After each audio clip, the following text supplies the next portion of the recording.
अभी कुछ ही दिन पहले बड़ी तामझाम से महिला दिवस मनाया गया था। खैर मेरा तो ये मानना है कि एक ही दिन महिलाओं का नहीं होता है, ये पूरा साल हमारा है और हमारी शक्ति को कम आंकना किसी भी पुरुष की गलती होती होगी। खैर महिला दिवस मनाया गया, नारी शक्ति का आह्वान हुआ और उसके बाद एक खबर जो उत्तर प्रदेश से महिलाओं के दमन की, बढ़ते हुए अपराध की आती है, वो सभ्य समाज के नाम पर एक धब्बा है और ये थमने का नाम नहीं लेती है। उन्नाव, शाहजहांपुर, हाथरस, लखीमपुर, बाराबंकी और अब कानपुर, एक 13 साल की बच्ची का रेप होता है। उसके पिता एफआईआर करते हैं और उन्हीं को कुचलकर मार दिया जाता है। आपको याद है उन्नाव में भी ऐसा ही हुआ था। ऐसा क्यों होता है?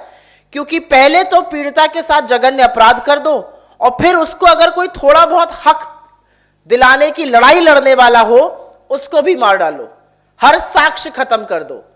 और यह बिल्कुल भी चौंकाने वाली बात नहीं है कि जो मुख्य अभियुक्त हैं उनके पिताजी उत्तर प्रदेश में पुलिस अधिकारी हैं। तो न पैरवी होगी, न दोषियों को सजा मिलेगी और महिलाओं के खिलाफ अपराध निरंतर बढ़ता जाएगा। एक 13 साल की बच्ची का रेप अपने आप में दिल दहलाने वाली घटना है, लेकिन योगी जी के मुंह से एक शब्द नहीं फूटता है, अमित शाह के मुंह पे चुप्पी है, प्रधानमंत्री मोदी जी बिल्कुल चुप रहते हैं और इन सब लोगों की चुप्पी निंदनीय ही नहीं है, ये कहीं ना कहीं सवाल उठाती है इनके आडंबर और ढोंग पर जो महिलाओं के नाम पर नारी शक्ति इत्यादि नारों से रचे जाते हैं। और इनकी चुप्पी जो है, जो सुई पटक सन्नाटा मैं उसे कहती हूं, पिन ड्रॉप साइलेंस, वो महिला सुरक्षा के लिए बहुत घातक है। योगी जी के पास वक्त है मालदा जाकर वोट मांगने का, वो बंगाल जाकर कहते हैं कि अपराध मुक्त हो जाएगा बंगाल।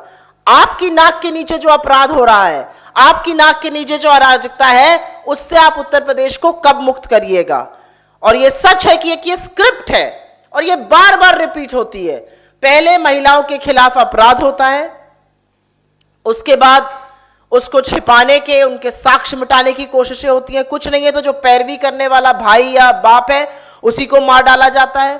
पूरी की पूरी भक्त मंडली, सूचना सलाहकारों की मंडली, आला पुलिस अधिकारी, गवर्नमेंट सब लग जाते हैं उत्तर प्रदेश में महिला के पहले तो प्रूफ करने में कि रेप हुआ ही नहीं है और फिर उसके चरित्र हनन करने में, उसका कैरेक्टर असैसिनेशन होता है। और उसके बाद जब ये सब होने के बावजूद फिर भी प्रूव हो जाता है कि नहीं रेप हुआ है, तो मुंह में दही जम जाती है। क्या हुआ था हाथरस में, वही कानपुर में हो रहा है। एक शब्द हमें अभी तक सरकार से सुनाई नहीं दिया है। मुझे ऐसा लगता है कि इन सब चीजों का जो मूल है वो उत्तर प्रदेश की सरकार से ही निकलता है।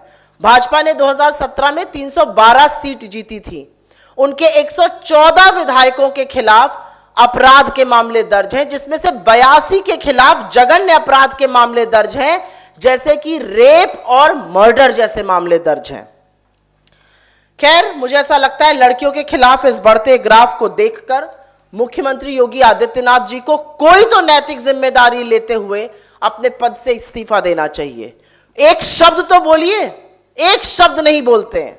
गृह मंत्री अमित शाह जी या तो निर्वाचित सरकारों को गिराने में या ध्रुवीकरण करने में इतने व्यस्त हैं कि उनके पास वक्त ही नहीं है महिला सुरक्षा पर बोलने का। अगर दिल नहीं दहल रहा है तो मोदी जी एक शब्द तो बोल दीजिए, इसको संज्ञान में तो ले लीजिए, यह बड़ा मामला है। पर मुझे सबसे ज्यादा दुख उनकी चुप्पी पर होता है जो उत्तर प्रदेश से सांसद हैं और बाल और महिला विकास मंत्रालय की मंत्री हैं।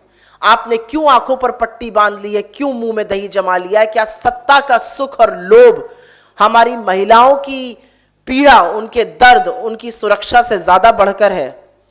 मेरा सिर्फ अपना मानना है कि इस बेटी के परिवार के साथ न्याय होना चाहिए। हम डिमांड करते हैं एक न्यायिक जांच हो इस पूरे मामले की, उनको उचित मुआवजा दिया जाए।